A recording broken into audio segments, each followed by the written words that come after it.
Estás pensando en tener tu casita propia, en tener tu independencia y por fin liberarte de esos compañeros de cuarto a los que odias, pero no entiendes por qué los precios continúan subiendo, por qué las tasas de interés hipotecarias son inalcanzables en este momento.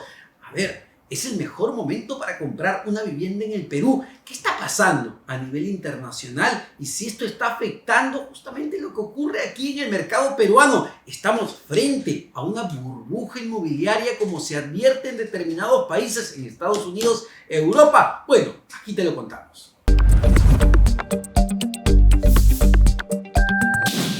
Estamos frente a una nueva burbuja, como se está advirtiendo en determinados países, en Europa y en Estados Unidos. Lo que hemos tenido en los últimos años, desde que salimos de la pandemia, es un constante incremento de precios en determinados mercados, como en Estados Unidos, como en Alemania, como en España. Precios que han continuado subiendo e incluso se han encontrado por encima de lo que se encontraban en el 2007-2006, antes de que la burbuja reventara en los Estados Unidos e irradiara a todo el mundo. Y lo que vemos en cuanto a los precios es preocupante. Sin embargo, hay razones muy diferenciadas a lo que ocurrió ya por aquellos años. Es verdad que los precios continuaron subiendo y continuaron subiendo porque estábamos en una situación de tasas de interés sumamente bajas. Cuando hablamos de la tasa de interés, hablamos del costo del dinero, es decir, lo que tú le pagas al banco para que el banco te preste el dinero. Y lo que hemos visto justamente desde que ocurrió la pandemia y muchos años atrás es que las tasas de interés ha estado sumamente bajo en realidad. Entonces, acceder a un crédito hipotecario era mucho más barato de lo que es hoy en día. Pero lo que hemos empezado a ver en los últimos meses es en realidad un incremento de las tasas de interés generalizadas, es decir, créditos hipotecarios, créditos vehiculares, créditos de consumo. También hemos empezado a ver un incremento de los costos de producción del sector inmobiliario. Y eso está llevando a que el precio de las viviendas comience a elevarse. La salida de la pandemia generó que la economía internacional, la economía global, Estados Unidos, China, Europa, los países de América Latina comiencen a reactivarse. Se reactivó la demanda y al reactivarse la demanda, la economía también comenzó a andar y los precios de determinados productos comenzaron también a incrementarse. Porque claro, los precios se incrementan porque hay más demanda de un producto o de un servicio. Y esto empezó a generar que los precios, por ejemplo, de los materiales de construcción, todo lo que se necesite para la construcción de un inmueble, también se comience a encarecer, que también fue de la mano con la mano de obra. La mano de obra en muchos países, sobre todo en Estados Unidos, también comenzó a incrementarse de manera importante, porque con la pandemia muchos trabajadores no querían ir a trabajar porque además tenían un seguro de desempleo que les daba el Estado. Lo mismo se replicó en Europa y por tanto los diferentes sectores, entre ellos el sector construcción, tenían que pagarle más a sus trabajadores para que acudan a trabajar.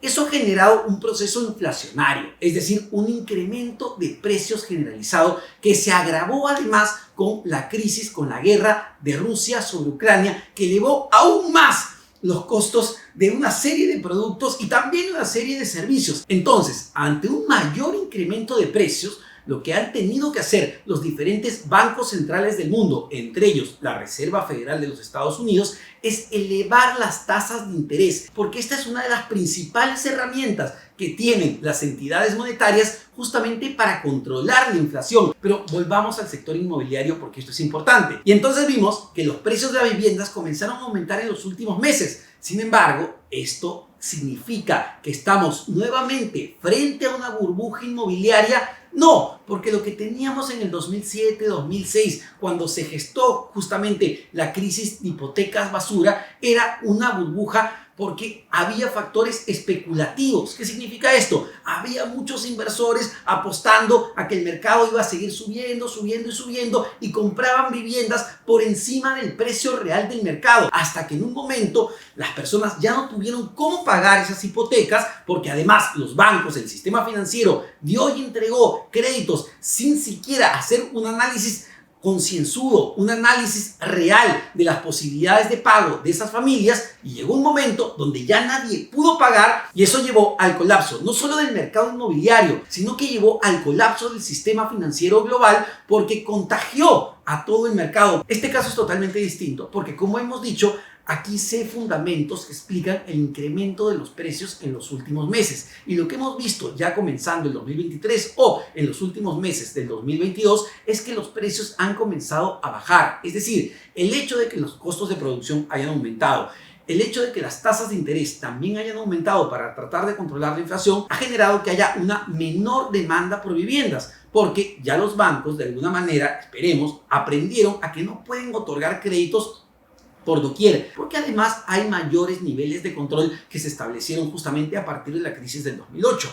Entonces, las personas que están endeudadas en este momento son personas que de alguna manera sí pueden seguir pagando sus créditos hipotecarios, pero las personas nuevas simplemente no pueden optar por comprar una vivienda debido a estas nuevas restricciones, y lo que está generando esto en el mercado es que los precios comiencen a caer, no de manera abrupta, no de manera significativa, pero o en función al segmento poblacional al que vamos a analizar, vemos que los precios han caído entre un 10 a un 15% en los Estados Unidos, en Europa. Ahora, la situación es muy diferente en el Perú, porque ustedes dirán, Omar, pero aquí en el Perú los precios no están cayendo. Bueno, el caso peruano tiene sus propias particularidades.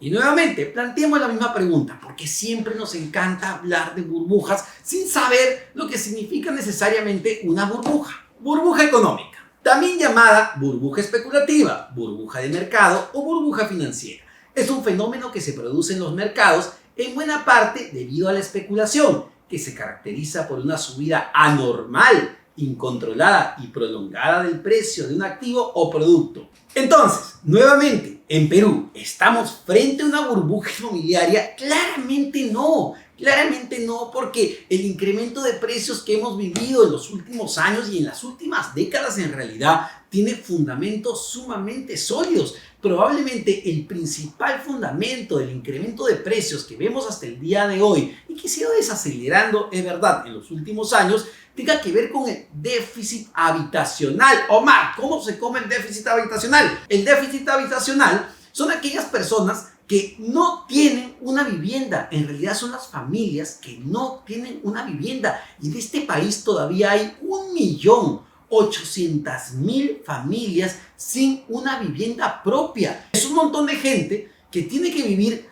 o alquilando una vivienda o viviendo con otros familiares y que incluso no buscan ya porque no pueden acceder a una vivienda propia, una vivienda formal, y terminan construyendo sobre la misma vivienda que ya existe, o también lo que hemos visto muchísimo en este país y donde se genera justamente el desorden que vemos, invadiendo terrenos, comprándole a organizaciones criminales que invaden terrenos para poder construir su casita propia. Ya hemos visto los problemas que eso ocasiona, sobre todo cuando llegan los desastres naturales. Pero ese es otro tema. Volvamos al mercado inmobiliario peruano. Entonces, en Perú también ha ocurrido lo mismo que en otras partes del mundo. Los costos de producción han aumentado. La mano de obra también ha aumentado.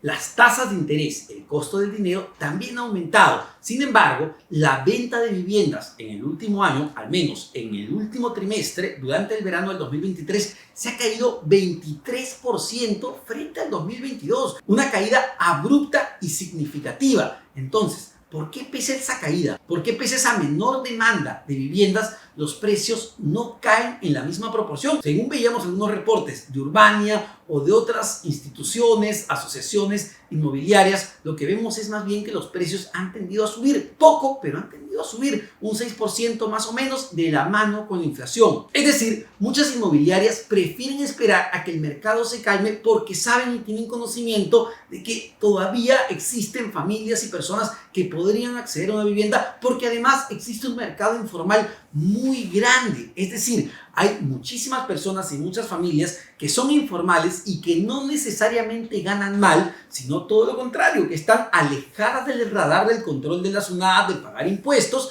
y cuando van a comprar una vivienda llegan con mucho dinero en efectivo. Entonces, ese segmento de la población todavía se sigue moviendo. Todavía vemos que hay una rotación de viviendas, que hay una demanda por viviendas que no es igual a la que tuvimos el año pasado, evidentemente, en el mismo periodo, en el 2023, pero que todavía existe. Entonces, ante una demanda que todavía se sigue moviendo, pese a que es mucho menor a la que tuvimos en el 2022, los precios continúan estables en algunos casos o incrementándose en otros. En términos promedio, lo que hemos visto es que los precios se han incrementado un 5, un 6%, muy acorde con la inflación o por debajo en realidad de la inflación que se encuentra más cercana al 9%. ¿Por qué? Porque estamos hablando además de una inversión de mediano y largo plazo. Entonces, los precios en Perú todavía tienen espacio para seguir creciendo.